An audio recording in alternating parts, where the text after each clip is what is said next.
Alright, let's see. Everything's working here. Okay, alright. It's been a while since I've done this. Okay.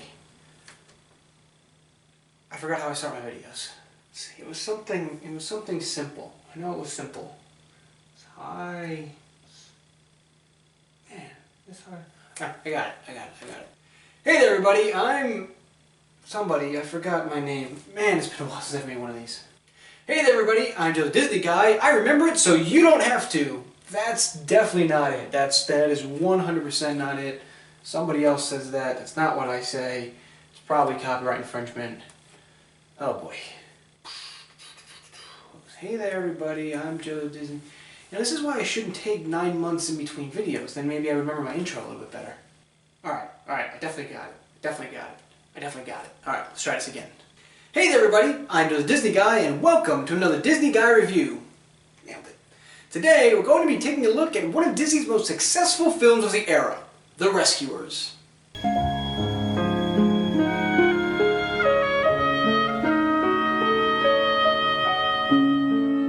In 1959, British children's author Marjorie Sharp released a book entitled The Rescuers. The book told the story of an international association of mice who try to rescue prisoners. The book was very successful, and a review of it even said that the story was, quote, made to order for Walt Disney. I can't really tell if a quote like that is a good thing or a bad thing for Disney. On the one hand, that reviewer kind of did Disney's job for them, but on the other, it does put a lot of unnecessary pressure on Disney to make a movie that they may or may not have wanted to make. Well, luckily for Sharp, Disney did want to make the movie, and in 1962, a story treatment for The Rescuers was started. But as the story evolved and delved deeper into the book's plot of a rescue of a prisoner from a totalitarian government, Walt began to grow uncomfortable with the story's political overtones, and the project was shelved. It is interesting to track how times have changed for the Disney company since 1962. Today, you have Zootopia, which is pretty much being applauded for taking on current social issues, but the 60s were a different time, and it is understandable why Walt would have wanted to stray away from making any bold political statements through animation. By the time the 1970s rolled around, the Disney company had settled on a new way to plan their animated features. With an influx of young talent and a desire to continue making quality films in a timely and cost-effective manner, a policy of alternating A and B pictures was instituted. The A films would be higher budget and feature the more established animators, while the B films would implement simpler animation from the younger animators. Led by relative newcomer Don Bluth, the B-Picture team decided to revive the Rescuers project, except this time they would base the plot on Marjorie Sharp's 1971 book, Ms. Bianca in the Antarctic. The project was set to feature 6 songs written by Disney legend Floyd Huddleston, and the return of Louis Prima to voice Louis the Polar Bear. But when Prima was diagnosed with a brainstem tumor in 1975, the project was once again scrapped. Around this time, however, the A-Picture team had wrapped up on Robin Hood and were looking for their next big project. Their choices were eventually narrowed down to 2, reviving the Rescuers project or Ken Anderson's World War II set Scruffy. How many times now have we seen the direction of the Disney company sway on a this or that decision? And how many times has Ken Anderson been on the wrong side of those decisions? Seriously, I'm beginning to feel bad for the guy now. The crew decided to can Scruffy, and work on the Rescuers finally began in earnest. With the A-Team taking over production of The Rescuers, the first major change to the film was the setting. The crew wanted something more vibrant than the mostly white Antarctic setting, so they decided to base the story off a combination of 2 of Sharp's books, The Rescuers and Ms. Bianca, which enabled the story to be set in a much more vibrant Louisiana bayou.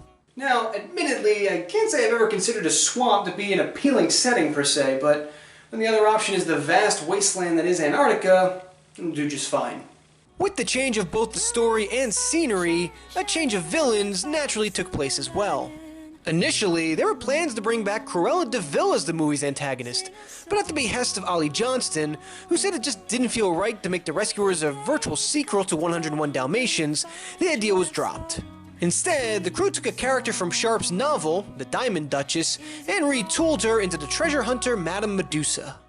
So, the character model for Madame Medusa was done by Disney legend Milt Kahl, who used his ex-wife, who he didn't care for very much, as the basis to create the hideous-looking villain. So, let this be a lesson to all of you out there. Don't mess with animators. Cole actually requested to work on the character of Madame Medusa because he knew that it would be his final character for his final movie with the Disney company, and he wanted it to be his best. This was a theme throughout production, as it would be the final film that Milt Kahl, Ollie Johnston, and Frank Thomas, three of Disney's legendary 9 old men, worked to completion. With the knowledge that the older guard was starting to wind down, a new crop of animators was brought into the A-Team production and delivered major contributions to the Rescuers, including Don Bluth, Glenn Keane, Ron Clements, and Andy Gaskill.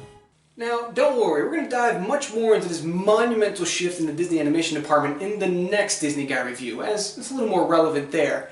But it's still worth pointing out that this was the beginnings of the crew that would eventually lead Disney into their famed renaissance, so it's a monumental moment in Disney history nonetheless. With the main villain created, more decisions on the character started to flow in. Originally, the Rescuers' mode of transportation was set to be a pigeon, but Ollie Johnston decided to change that to an albatross, specifically because of a True Life Adventures episode that featured the bird clumsily taking off and landing. As for the rest of the characters, much of their traits and appearances were lifted and altered from Sharp's novels. The Bloodhounds, Tyrant and Torment, transformed into crocodiles Brutus and Nero. The orphan girl Patience was adapted into Penny, but probably biggest of all, the main characters of Bernard and Bianca were explicitly made into a romantic couple. In the novels, Bernard is known to have an unrequited love for Bianca, but for the movie, the writers actually toyed with making Bernard and Bianca married detectives, but eventually settled on leaving them as unmarried amateurs, believing that to be a more romantic option.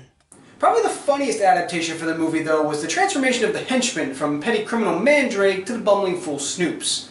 The character of Snoops was actually based off of animation historian John Culhane, who said that he was pretty much tricked by Disney animators into doing all the poses necessary to create the character sheet for Snoops.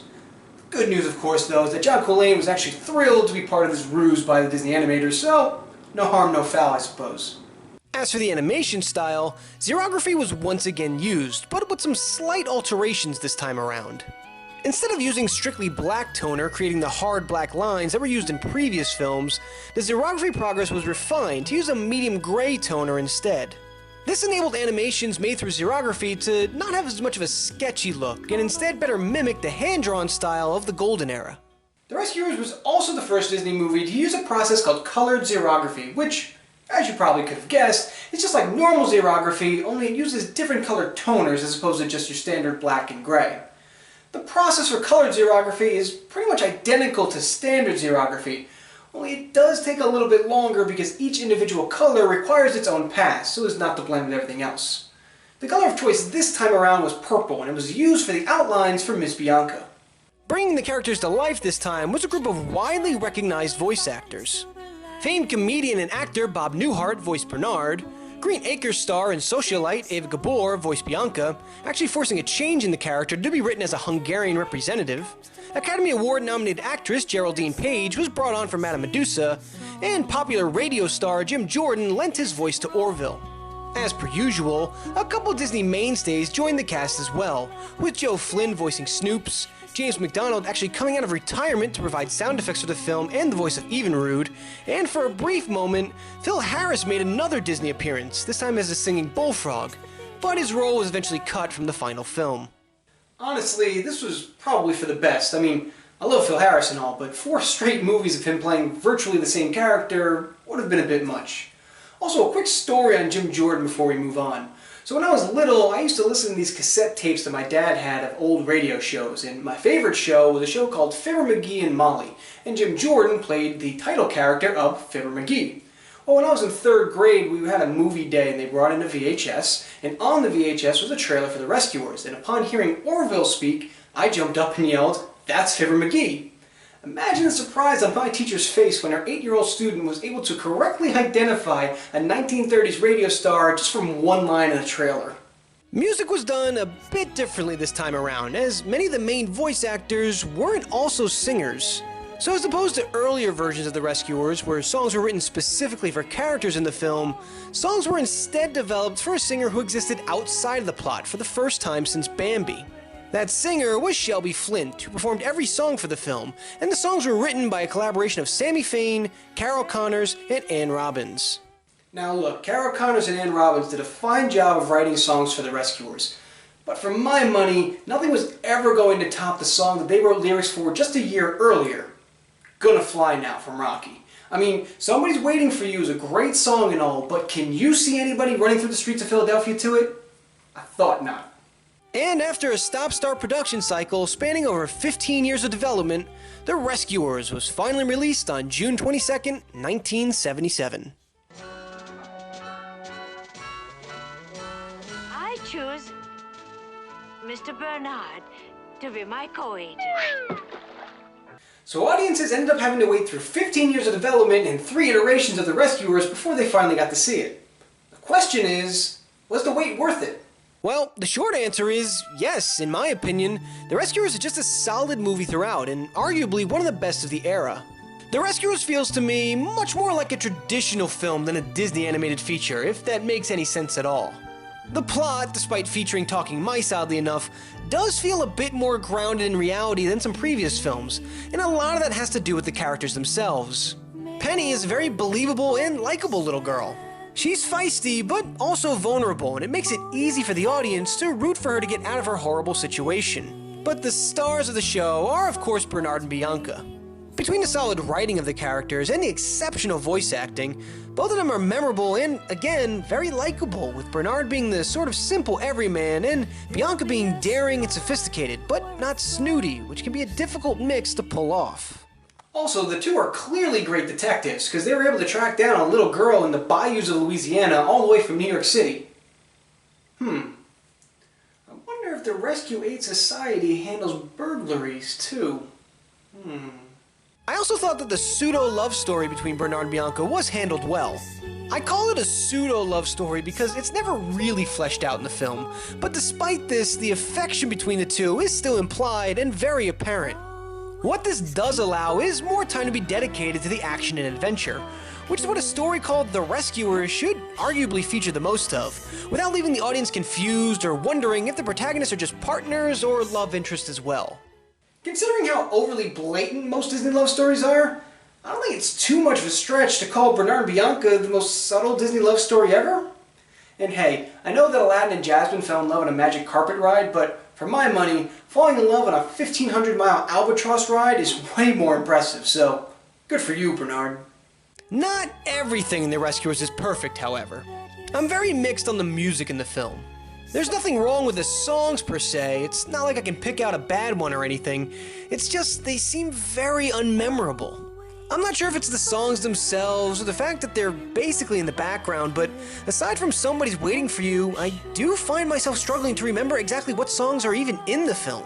Of course, the flip side of this is that with the songs in the background, that does enable, once again, more time on the screen for action, and it does help with that more grounded, realistic feel that I mentioned earlier. So that's why I do find myself a little conflicted on my feelings for the music. One thing that my feelings are not mixed on, though, is the villain, Madame Medusa. Again, there's nothing wrong with Madame Medusa herself. She's a wild, eccentric, and even entertaining villain. Where my complaint comes in is that she's clearly just a Cruella de Vil ripoff. It's ironic because, as we discussed earlier, the writers did consider Cruella for the film, but decided against it because making The Rescuers a sort of sequel to 101 Dalmatians was pretty disliked. Well, evidently, that was the only reason for going against Cruella, because they clearly liked the idea of her being in the film so much that they gave her a costume change, threw on an American accent, and called it a day with Madame Medusa. I mean, come on. This is Cruella de Vil's car, and this is Madame Medusa's car. They're the same character! But palette-swapped characters aside, The Rescuers is still a fun, solid movie. The venues and animations are beautiful throughout, and it's a fitting farewell to the longtime animators who left after production was completed. The characters are great, the voice acting is spot on throughout, the action is fun, suspenseful, and exciting, the writing is clever and funny, and try as I might, it is really hard to poke holes in this film. It just goes to show that you don't need a whole lot of musical numbers and bells and whistles to make a fun, successful animated movie. Sometimes just good old-fashioned, relatable characters and a solid plot are all you need to make a memorable Disney film. The Rescuers was a roaring success almost immediately upon its release. Critics raved about the film, calling it Disney's best since Mary Poppins, and lauded it as a breath of fresh air for those who were concerned about the future of animation at the studio. And audiences rushed to see the film as well, leading to not only the highest grossing opening weekend in animated film history, but was also Disney's most financially successful film to date. All told, The Rescuers made $48 million in its initial run, and grossed another $41 million through international rentals. It's kind of hard to explain just how much of an international hit The Rescuers was, but I'm going to try my best anyway. In West Germany, it was the highest grossing film of all time as of 1977, but possibly even crazier than that, in France, it actually outgrossed Star Wars. Just try to wrap your head around that insanity for a moment. The Rescuers was re-released in theaters twice, in 1983 and in 1989 ahead of its eventual sequel. And between the initial US release and its subsequent re-releases, The Rescuers has earned a lifetime gross of $71.2 million at the box office. So I suppose this is as good a time as any to point out a little bit of controversy that came with this film. So back in the VHS days, freeze frame wasn't really a viable thing because the media was on tape as opposed to being digital like it is today. So unless you got really lucky, your freeze frames tended to look pretty blurred. Well, with this in mind, a couple of knuckleheads who were helping to put together the 1999 release of The Rescuers on VHS decided to pull what, I guess for lack of a better term, we'll call a prank. In two non-consecutive frames, they placed a picture of a naked woman in a window in the background. Now, 2 frames out of 110,000 frames, which is how many are in The Rescuers, is too fast for the human eye to see. However, to the surprise of nobody, these 2 frames were discovered almost immediately, and Disney had to issue a recall on the VHSs 3 days after their release. And of course, all subsequent releases have had the offending images scrubbed out of them. The Rescuers was nominated for 1 Academy Award in 1978, Best Original Song for Somebody Is Waiting for You, but lost out to You Light Up My Life. Though, hey, with recent events as they are, maybe Disney should have demanded to have seen the winning envelope. But probably The Rescuers' most enduring legacy was that it was the first Disney animated film ever to receive a sequel, The Rescuers Down Under, which was released 13 years later in 1990. So, in the end, the long wait for The Rescuers had clearly paid off, and even to this day, The Rescuers is still a beloved and memorable part of the Disney family. Well, that about wraps up for me this week. Hope you all enjoyed, and let me know what your thoughts on The Rescuers are. And before we get into the usual ending thing where I show off all these other videos and everything like that, I just wanted to talk to you guys personally from the heart for a moment. So, as many of you know who follow the channel and follow me on Twitter, these past few months have been kind of rough for me, went through a few different things. And for those of you who follow the channel and saw my last video, you will know that all of that was pretty much capped off when I was robbed. And unfortunately that robbery took a lot of my AV equipment, my editing equipment, and my film equipment. So that was really the first time that I was in doubt about this channel, and I didn't know what the future was going to hold for it. And that's why I wanted to sincerely thank all of you out there, because after I posted that last video where I was pretty down about the robbery, I just received this endless stream of encouraging and uplifting words and comments and emails, and it really did remind me that there is a lot of you out there who care not only about the future of this channel, but who care about me as well. And I can't express to you guys just how much that truly means to me. So from the bottom of my heart, I just wanted to sincerely thank all of you guys in the audience for sticking with this channel even through the long delay and the long blackout here, and more importantly for lifting me up when I was down. I can't express to you how appreciative I really am of that, and thank you guys, truly. Alright, so now that all that mushy stuff is out of the way, we can get back with the regular program. Be sure to subscribe to the channel and check out my last video, my next video, which I promise won't take 9 months to make. Make sure you watch the Disney Guide Review playlist if you like this video, and also be sure to follow me on Twitter for any updates with myself on the channel. And hey, if you feel so inclined, I also do have a Patreon that you can check out as well. See you all real soon. We pledge to thee.